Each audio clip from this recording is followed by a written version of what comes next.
രാഹുൽ ഈശ്വർ, എത്ര കാലം സുരേഷ് ഗോപിയുടെ ഈ മണ്ടത്തരങ്ങളെ ബി.ജെ.പി. ഇനിയും സഹിക്കേണ്ടി വരും? നികേഷ് സാർ, രണ്ട് കാര്യങ്ങളാണ്. ഒന്ന്, ശ്രീ സുരേഷ് ഗോപി അങ്ങയെ പോലെയോ അല്ലെങ്കിൽ മാധ്യമരംഗത്തോ സാധാരണ രാഷ്ട്രീയ രംഗത്ത് നിൽക്കുന്ന ഒരാള് പറയുന്നത് പോലെ രാഷ്ട്രീയ ഭാഷയിൽ പറയുന്നതല്ല. ശ്രീ സുരേഷ് ഗോപി ഹൃദയം കൊണ്ട് സംസാരിക്കുന്ന ഒരു വ്യക്തിയാണ്.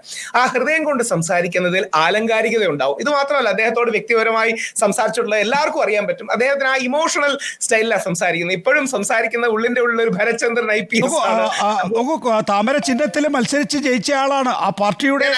ഞാൻ കൃത്യമായൊരു സാധനം പറയാം. ഞാൻ രാഷ്ട്രീയമായിട്ടുള്ളതല്ല, ശ്രീ സുരേഷ് ഗോപി അറിയുന്ന വ്യക്തി എന്ന രീതിയിൽ പറയുക. അദ്ദേഹം ആ ഹൃദയത്തിന്റെ ഭാഷയിലാണ്. അപ്പൊ അതിൽ കാവ്യാത്മകത അല്ലെങ്കിൽ പോയറ്റിക്നെസ് ഒരുപാട് വരും. ഇനി ഇനി അതിന്റെ ഒരു ഫാക്ടൽ ഹിസ്റ്ററി കൂടി. ഭാരത് മാതാ ടെമ്പിൾ ഗാന്ധിജി ഉദ്ഘാടനം ചെയ്ത ഏക അമ്പലം, അല്ലെങ്കിൽ വളരെ ചുരുക്കം ഗാന്ധിജി പ്രോമിനൻസ് നൽകിയ ഉദ്ഘാടനം ചെയ്ത അമ്പലമാണ് ടെമ്പിൾ ഫോർ ഭാരത് മാതാ അല്ലെങ്കിൽ ഭാരത് മാതാ ടെമ്പിൾ. ഉത്തർപ്രദേശിലാണ്. ഞാൻ അവിടെ പോയിട്ടുണ്ട്. മഹാത്മാഗാന്ധി അല്ലെങ്കിൽ വിവേകാനന്ദനൊക്കെ ഉയർത്തിവിട്ട ഭാരത് മാതാ ടെമ്പിളിന്റെ ആശയമുണ്ട്. അബനീന്ദ്രനാഥ് ടാഗോറിനെ ഉണ്ട്. രാഹുൽ, അത്രയും വിശദീകരണങ്ങളിലേക്ക് നമുക്ക് ഈ ഘട്ടത്തിൽ പോകേണ്ടി വരുമോ എന്നുള്ളതാണ് എനിക്ക് സംശയം. ഒരു ഘട്ടത്തില് 1998 AB വാജ്പേയി ഇന്ത്യയുടെ പ്രധാനമന്ത്രി ആയിരുന്ന സമയത്ത് അന്ന് കോൺഗ്രസ്സുകാർ പറഞ്ഞിരുന്നു ദുർഗാദേവിയോട് AB വാജ്പേയി ഇന്ദിരാഗാന്ധിയെ ഉപമിച്ചിട്ടുണ്ട് എന്ന്. ഞാൻ ആ ബ്രീഫിങ്ങുകളിൽ നിരന്തരമായി അറ്റൻഡ് ചെയ്തിട്ടുള്ള ആളാണ്.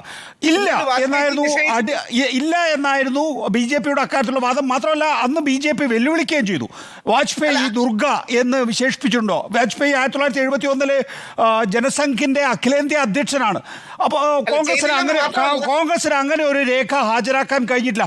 അപ്പോഴാണ് BJPയുടെ ടിക്കറ്റിൽ ജയിച്ച ഒരാൾ പറയുന്നത് ഭാരത മാതാവാണ് എന്ന്. അതിന്റെ കൃത്യമായ കാഴ്ചപ്പാട് ഞാൻ പറയാം. രണ്ട്, അത് ചെയ്തില്ല, അടൽ ബിഹാരി വാജ്പേയി ചെയ്തില്ല എന്ന് മാത്രമല്ല, രജത് ശർമ്മയോടുള്ള പരിപാടിയിൽ ശ്രീ വാജ്പേയി തന്നെ പറയുകയുണ്ടായി അത് അന്നത്തെ കാലത്തെ ഒരു മിസ്ഇന്റർപ്രിട്ടേഷൻ ആണ്, ഞാൻ അങ്ങനെ പറഞ്ഞിട്ടില്ല, പക്ഷെ അവരെ വളരെയധികം ആദരിക്കുന്നു.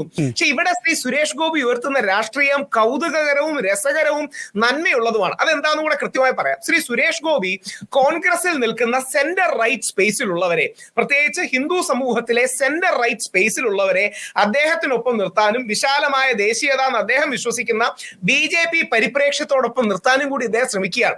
ഒരു കാലത്ത് ശ്രീ K കരുണാകരൻ ഇടതുപക്ഷ വിരുദ്ധ സാമുദായിക സംഘടനകളെ ചേർത്ത് UDF രാഷ്ട്രീയം കെട്ടിപ്പൊക്കിയതുപോലെ അത്രയും ഷാർപ്പായ ലാംഗ്വേജിൽ അല്ലെങ്കിലും ശ്രീ സുരേഷ് ഗോപി ആലോചിച്ച് നോക്കുക, ബിസ്മി ചൊല്ലി നോമ്പ് തുറക്കാൻ അറിയാവുന്ന BJPയുടെ MPയും മന്ത്രിയുമാണ് ശ്രീ സുരേഷ് ഗോപി.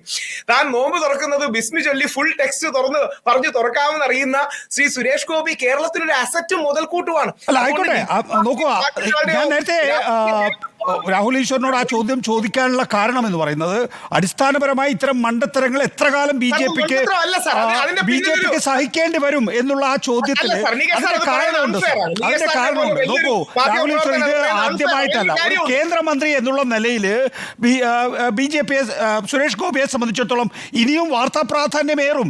നേരത്തെ പറഞ്ഞ പോലെ എനിക്ക് ബ്രാഹ്മണനായി ജനിക്കണം, രാഹുൽ ഈശ്വറിന്റെ കുലത്തിൽ തന്നെ ജനിക്കണം, അങ്ങനെയാണെങ്കിൽ ചില കാര്യങ്ങൾ ചെയ്യാനുണ്ട് തുടങ്ങിയ വിശേഷങ്ങളൊക്കെ നേരത്തെ നമ്മളോടൊക്കെ പറഞ്ഞിട്ടുള്ളതാണ്. അതൊന്നും ഒരു നടൻ എന്നുള്ള നിലയിൽ എന്തും പറയാലോ, ഒരു വ്യക്തി എന്നുള്ള നിലയിൽ എന്തും പറയാലോ. ഇപ്പോഴതല്ലല്ലോ. സുരേഷ് ഗോപി താമര ചിഹ്നത്തിൽ മത്സരിച്ച് ജയിച്ച് നരേന്ദ്രമോദിയുടെ ക്യാബിനറ്റിൽ അംഗമായിട്ടുള്ള ആളാണ്.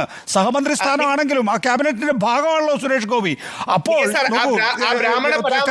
തിരക്കൂട്ടലേ രാഹുലെ കേൾക്കൂ. അപ്പോഴാണ് ഇന്നത്തെ സ്റ്റേറ്റ്മെന്റ് വരുന്നത്. നേരത്തെയുള്ള ബ്രാഹ്മണന്റെ സ്റ്റേറ്റ്മെന്റ് വന്നിട്ടുള്ളത് എന്നുള്ളതാണ്. ഇന്നത്തെ സ്റ്റേറ്റ്മെന്റിൽ തന്നെ അദ്ദേഹം പറയുന്ന മറ്റു കാര്യങ്ങൾ കൂടിയുണ്ട്. ഇന്ദിരാഗാന്ധി എന്ന ദീപസ്തംഭത്തിലുള്ള കരുണാകരന്റെ സ്വാധീനം കേരളത്തിന് നന്മയായി ഭവിച്ചിട്ടുണ്ട് എന്ന്. അവിടെ തീർന്നില്ല. കരുണാകരന് ശേഷം കേരള വികസനത്തിൽ ഏതെങ്കിലും തരത്തിൽ സംഭാവന നൽകിയത് പിന്നീട് O രാജഗോപാൽ മാത്രമായിരുന്നു എന്നാണ്. തൊട്ടടുത്ത ഒരു മന്ത്രി ഉണ്ടായിരുന്നു നമുക്ക്, വി മുരളീധരൻ. അതിനു മുമ്പും BJPയുടെ ഒരു മന്ത്രി ഉണ്ടായിരുന്നു, അൽഫോൺസ് കണ്ണന്താനം. അപ്പൊ ഇവിടെ പ്രശ്നങ്ങൾ ഉണ്ടാക്കുകയാണ് സുരേഷ് ഗോപി. അല്ല സാർ, അങ്ങനെയല്ല. രണ്ട് കാര്യങ്ങൾ. ഒന്ന്, ഈ ബ്രാഹ്മണ പരാമർശം അങ്ങേക്കറിയാം. ഞങ്ങളുടെ അടക്കമുള്ള സാമുദായിക സംഘടനയ്ക്ക് വന്നിട്ടാണ് അദ്ദേഹം പറയുന്നത്. എന്റെ അടക്കം ഫാമിലിയെ കോട്ട് ചെയ്താണ് പറയുന്നത്. അടുത്ത ജന്മം അയ്യപ്പന്റെ സേവനത്തിന് വേണ്ടിയിട്ട് എനിക്ക് ഈ ഒരു ഫാമിലിയിൽ ജനിക്കണം തുടങ്ങിയ കാര്യങ്ങൾ. അപ്പം ശ്രീ സുരേഷ് ഗോപി ഹൃദയം കൊണ്ട് സംസാരിക്കുന്ന വ്യക്തിയാണ്. രണ്ട്, നികേഷ് സാറിനെ പോലെ മുതിർന്ന ഒരു മാധ്യമപ്രവർത്തകൻ മണ്ടത്തരം തുടങ്ങിയ വാക്കുകൾ അതിന് ഉപയോഗിക്കരുത്. അത് കാവ്യാത്മകമായ സംസാരമാണ്. സുരേഷ് ഗോപി വ്യക്തിപരമായ ജീവിതത്തിൽ എങ്ങനെ സംസാരിക്കുന്നത് അദ്ദേഹത്തോട് സംസാരിച്ചിട്ടുള്ളവർക്കറിയാം. വ്യക്തിപരമായ ജീവിതത്തിലും അദ്ദേഹത്തോട് സംസാരിക്കുമ്പോൾ അദ്ദേഹം സംസാരിക്കുന്ന ഈ ടോണിലാണ്. അങ്ങനെയാണ് പല ട്രോളുകളും മറ്റും ഉണ്ടാകുന്നത്. അദ്ദേഹം വൈകാരികമായി സംസാരിക്കുന്നതിൽ നന്മയുള്ള വ്യക്തിയാണ്. ഒരു വരി കൂടി പറയാം. ഇതിന്റെ നന്മ എന്ന് പറഞ്ഞാൽ നാർക്കോട്ടിക് ജിഹാദിന്റെ പ്രശ്നം വിവാദം ഉണ്ടായപ്പോ പാലാ പിതാവിന്റെ അരമനയുടെ മുമ്പിൽ വെച്ച് അദ്ദേഹത്തോട് ചോദിച്ചപ്പോൾ അദ്ദേഹം പറഞ്ഞത് ആ വൃത്തികെട്ട വാക്ക് എന്നോട് പറഞ്ഞു പോരുന്നതാണ്. അതാണ് ശ്രീ സുരേഷ് ഗോപിയുടെ നന്മ. ഇനി രണ്ട് അതിന്റെ രാഹുൽ അവിടെ നിൽക്കൂ.